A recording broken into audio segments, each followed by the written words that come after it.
This is a pair of shift couplings for like a 67 Bug, a lot of Volkswagen, all the way up to 79 when they started, exactly maybe early 60s they started using this.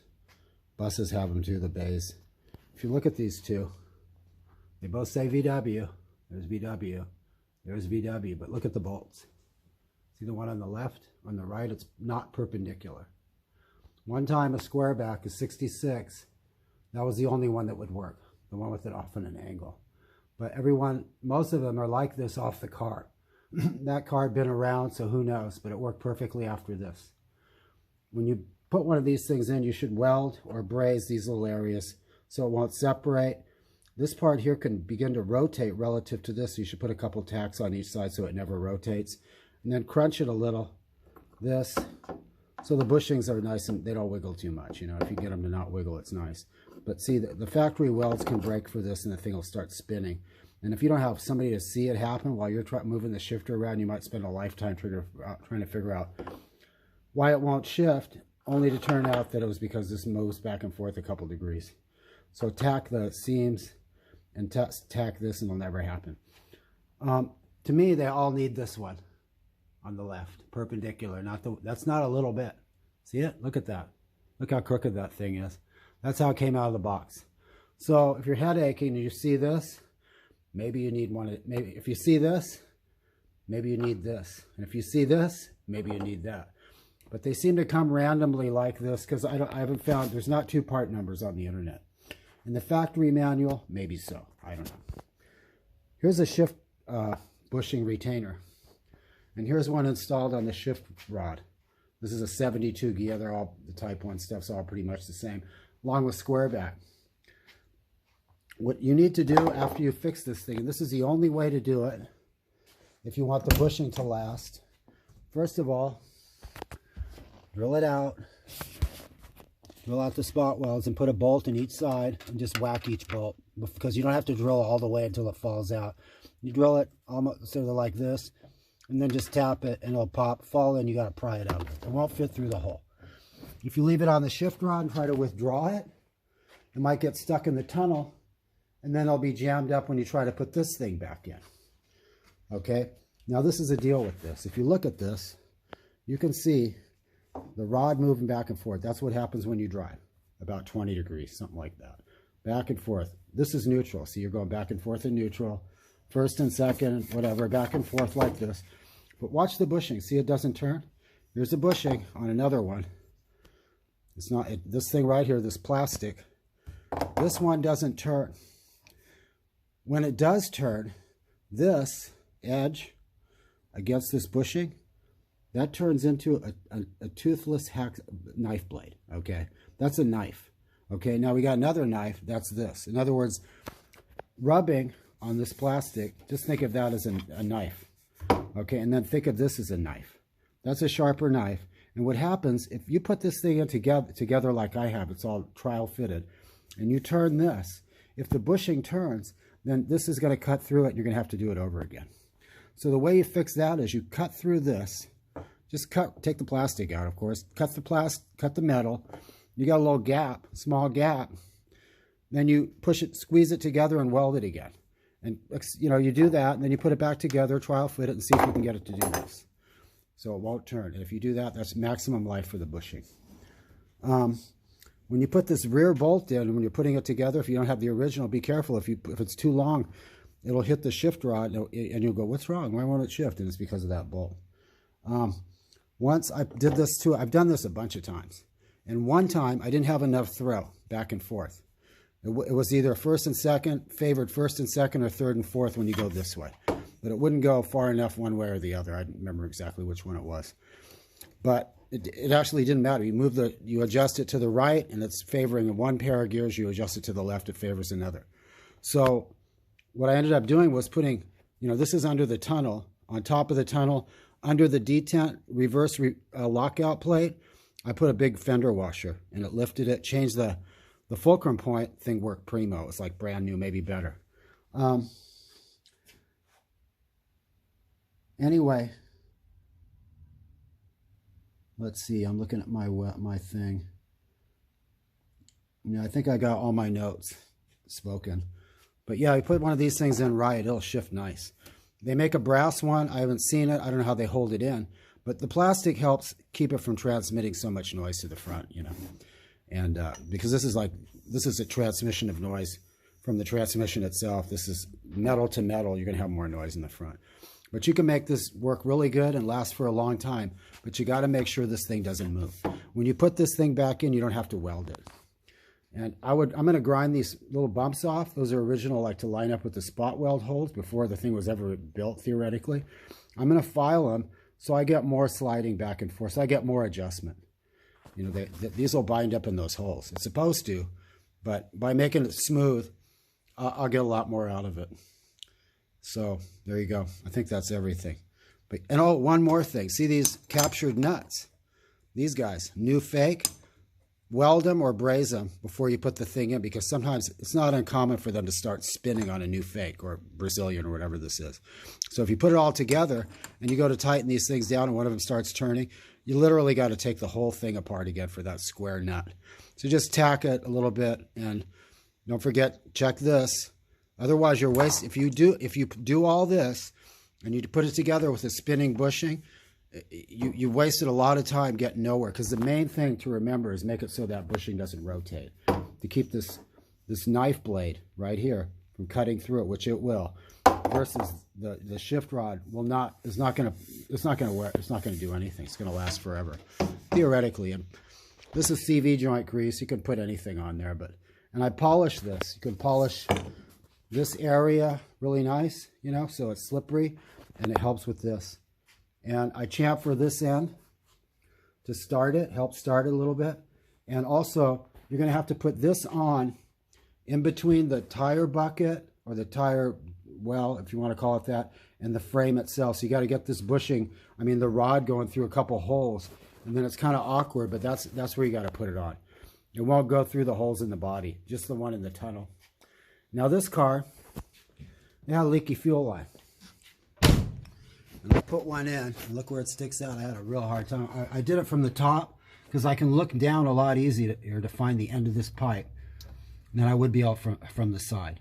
It was leaking gas inside, so I put this pipe in, and now I'm going to find out if my shift rod is going to hang up on this, because they can hang up on what's already there, but you can straighten it out. You pull it in and out a couple times, like on a heater cable tube or something. But for this doesn't belong here. Now it's got two fuel lines. I've never seen this happen, I don't think. This one's leaking on somewhere, just right in this area, and right after a full tank. And what am I doing to this car? Pretty much everything. If you can do it, except for the transmission and the front end, I didn't do anything to it. I did the motor. This motor ran terrible. It had 50 pounds compression, and similar in all other cylinders, but that was on this one, number 2. And it had no leak down. If you know what that means, you'll go, how is that even possible? How can you have low compression of 50 pounds and no evidence of a burnt valve or something? The only thing a broken ring can do about 60 pounds. But this thing ran. It idled on 4 cylinders. You pull a plug wire off, it drops perfect. It was fine. It sounded like a perfect motor. Well, now after not being able to figure out what to do with it and giving up, what I finally did was pull the motor, and I checked the valve timing. And the valve timing was 7.5 degrees retarded. Now the thing about the valve timing is, it's just as easy as setting the ignition timing, because the timing mark is already there. 7.5 degrees. These are marked, but I've got another pulley I would have used if I was ready for my, I don't know, Hollywood. They spend a lot of money on movies. Now I know why. It takes a long time to do anything. But in other words, when you push it, turning the engine clockwise, there's going to be a point where it passes the 7.5 degree mark, and number 1 intake is going to open. And you use a dial indicator, not because you want to see the numbers, you want to see the needle move. Because you can't put your finger on the valve and go, yeah, it's starting to move now. You got to have something that's real sensitive that sees it. And this thing, the timing was at about 0. And I kept thinking, well, it must be a tooth, because the tooth is 9 degrees off. So it would have been, this is a -5, that's TDC, that's 7.5 and 10. This is for cars with 2 hoses. 2 hoses on the distributor, that's where you set the timing at idle if they're both working. But anyway, That's what I kept. I wasn't getting 9 degrees, though. I was getting 8 or something like that. I go, this can't be right. There's 9 degrees per tooth. So I took the motor apart, and I found brand new pistons. The heads, you can't even tell they've been in a car. Hardly. See how clean they are? That's rust because the drip tray is missing, and I probably spent a lot of time sitting because the thing ran terrible. Pretty much everything about it was terrible, unless don't consider rolling the windows up and down, stuff like that is if you consider that optional. But this is a genuine cam, and this is the thing that was in it. That's a reground cam. Because when I pulled the case halves apart, I didn't see that the teeth were the gears were the cam gear and the crank gear were engaged properly with the marks that they have on them, which is pretty basic stuff. But that's what it is. This thing, reground camshaft, 5 degrees retarded. What happens is the intake valves open on the compression stroke for some amount of degrees, and so you're blowing air out the intake while you're before you begin to compress air, because as the piston goes up, air gets the valve finally closes, and then it has enough air left to make 50 pounds. That's what was wrong with this thing. It was a real fight automobile. This is the worst car I've ever worked on. A clip that connects the passenger side inner door handle to the latch, it was there, it wasn't on. On the driver's side, there was no clip, but the plastic tie was on. I couldn't tell you if it was working. I put a dash in this thing too. I put an earlier steering wheel, which you can do, because the one with the gigantic horn button was, somebody basically used the hub alone and tried to mount an aftermarket steering wheel to it, and they spent a lifetime trying to get the horn to work, to the point where they took this wire, this thing right here, this was in a bag of parts that came with the car when he brought it for the fix. They took this off because they thought it would get the horn to work. Hardest circuit for most guys on any car, getting the horn to work. This one works. They got 2 new tie rods because they destroyed them when they put the lowered spindles on. They used a pickle fork instead of a puller because they were going to use them over again. Pickle fork if you're going to throw them away. Puller if you're going to use them again. Or you can look at the method. You can pry up on it with a big bar and hit the side of the eyelet with the nut still on the stud. Hit the side of the eyelet and press down so you're lifting the tie rod up. It'll come out. The nut's there so your hammer won't hit the threads and mangle them while you're trying to get out. That's if you want to use them again and you don't have a puller. But if you're not going to use them again, go for the pickle fork. These guys used a pickle fork. This was new.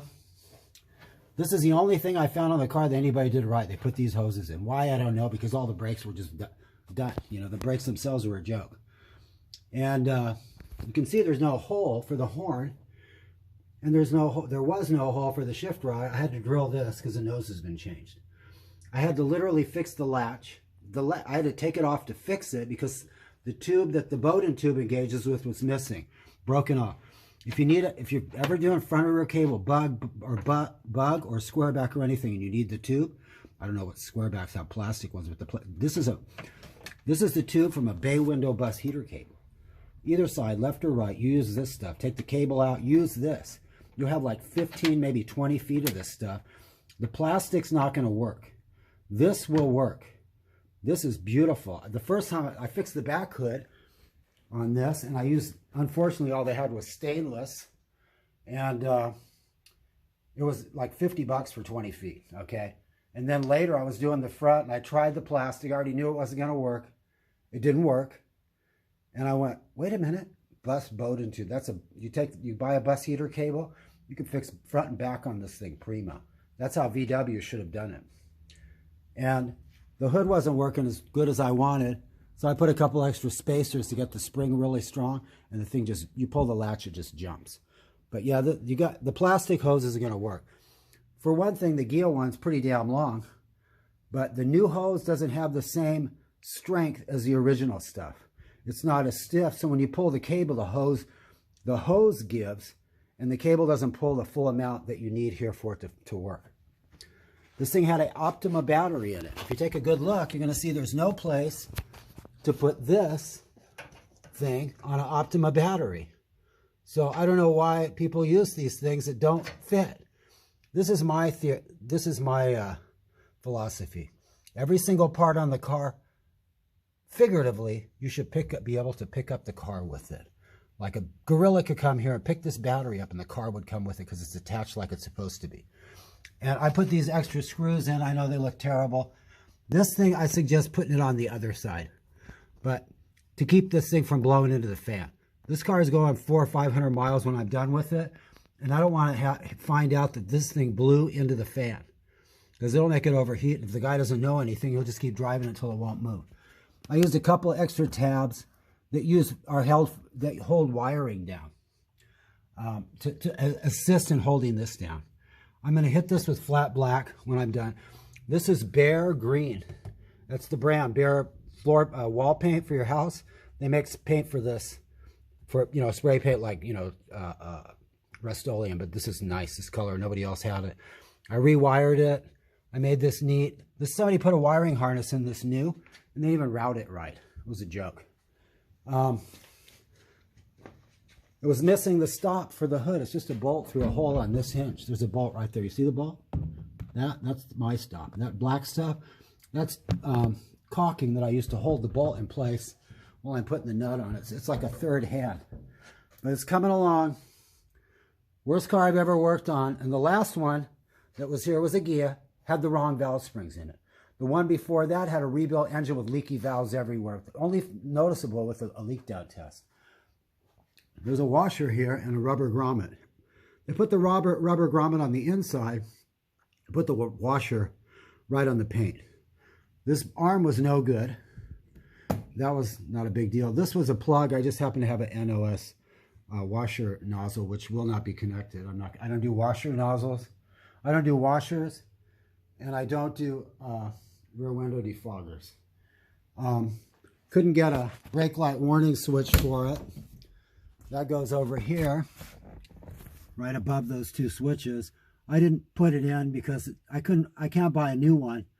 I'm not going to buy a used one that may or may not work no matter what it looks like. So I just didn't poke the hole. But yeah, it's coming along. It's got a really nice paint job in it. And you couldn't go anywhere in this thing. I mean, he was ready to go from Monterey, California to Redding in this. And the first time he came by, I just looked at it. The generator pulley was ready to fly off because there was too much chamfer on the backside of the pulley. So it didn't mate with the spacer that you see at the very end of the generator. So it wiggled. Now the solution is you just put something like this on it. Put a big washer right over the shaft. This thing, you might have to file a little, I don't know what size it is. And it'll slide over the generator shaft and it'll mate square with the backside of the pulley. So the chamfer is not an issue. But a lot of these new pulleys, they got so much chamfer, you can't put them on tight. They'll start wiggling no matter what you do. You literally would have to weld it on. But anyway, this is typical. This is a restored car. That's what they call this. And every single restored car, I must be getting the wrong ones that I work on. They're like this. But this one is the worst car I've ever worked on. I had a Bug float in it for the gas tank. Bugs have a vibrator on the gauge. They use not this. This is what a Ghia and a bus use. This was in it. This is a German one though, anyway, this is a German one, and this is not the float. This is the float for a Ghia. Okay, you put this in, the needle will be all over the place.